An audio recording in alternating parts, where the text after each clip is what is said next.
Et restons dans cette partie du territoire national pour vous dire que la recherche de la cohabitation pacifique entre le parc national des Kaouzi-Biega PNKB et le peuple pygmain préoccupe au plus haut point les chercheurs. Pendant 2 journées scientifiques, le consortium des universités UCB et UEA ont présenté au public les résultats des recherches sur le conflit autour de ce parc. Encore une fois, Ernest Mouero nous en parle.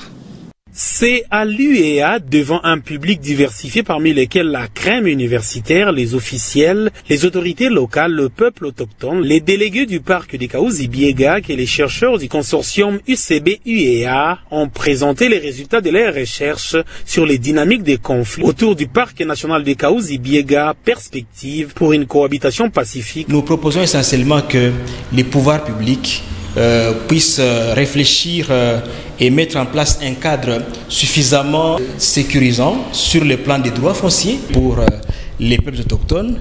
Nous proposons également que l'État mette en place une politique de conservation de la nature qui puisse permettre que l'on assure la perpétuation de l'aire protégée comme le PNKB. Dans cette conférence, avec un volet d'intervention en ligne, les intervenants ont exposé sur la perte des terres par le peuple autochtone du PNKB, l'expérience d'une gestion coutumière des conflits fonciers autour de ces parcs, les enjeux économiques et persistance de ces conflits, avant d'analyser en quoi l'exclusion des enfants des pygmées dans les systèmes éducatifs constitue un facteur de désintégration sociale. On a aussi insisté sur la scolarisation des enfants PA, mais aussi l'ouverture à d'autres emplois, pas seulement la cueillette ou la chasse. Vraiment qu'il y ait une philosophie bien construite qui permette à ce que les actions aient une orientation de recherche et de solutions et pas de pérennisation des conflits. L'interaction des parties prenantes a montré que la recherche a touché le vrai problème. Les gens qui sont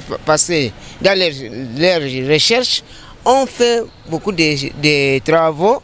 J'aimais beaucoup. On a trouvé la bonne vérité dans ce travail. Le conflit doit être transformé. Nous devons avoir la même vision, nous devons regarder dans la même direction et travailler pour une même cause. Nous, PNKB, les peuples autochtones et tous les ONG qui les accompagnent, c'est là où nous allons proposer le dialogue. Je pense que dans cette vision, nous pouvons aller vers une solution durable. Pour une cohabitation pacifique, les élus projettent déjà des actions futures. Nous sommes en train de réfléchir sur une proposition dédiée portant mesure d'indemnisation, de compensation de tous les citoyens qui seraient déplacés de leur site naturel vers d'autres sites suite à l'expropriation pour cause d'utilité publique. L'initiative de cette recherche amorcée depuis juillet 2020 s'inscrit dans le cadre du projet Amani Kwendeleo de MSI financé par l'USAID.